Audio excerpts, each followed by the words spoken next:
Okay, today I'm doing an unboxing of the garage bike rack.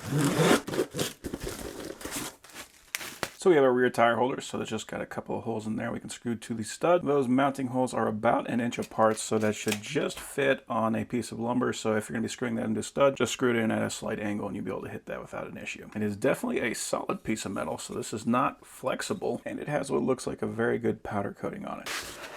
And here is the front tire holder, so it looks like we will have to assemble this. The thing I am noticing is they actually went to the length of putting a full-on bearing in there. So if you're going to be rotating your bike a lot, there is no chance that it's going to wear out. This mount has a 3-hole pattern on the bottom as well as on the top.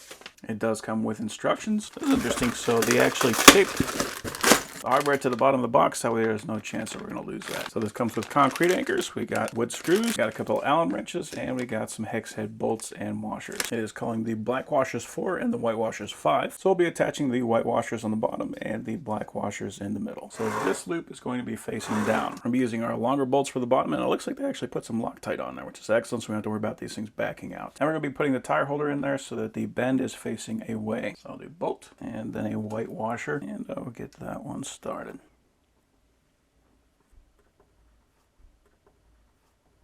And on the other side, we're going to do the same thing. It's going to be a little tricky fitting everything together, but we can make that happen.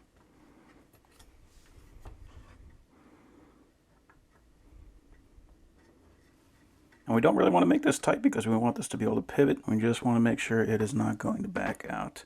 And it feels like this is very good Loctite on here too, so I don't think we have to worry about that. And then we'll do a similar thing right here in the middle.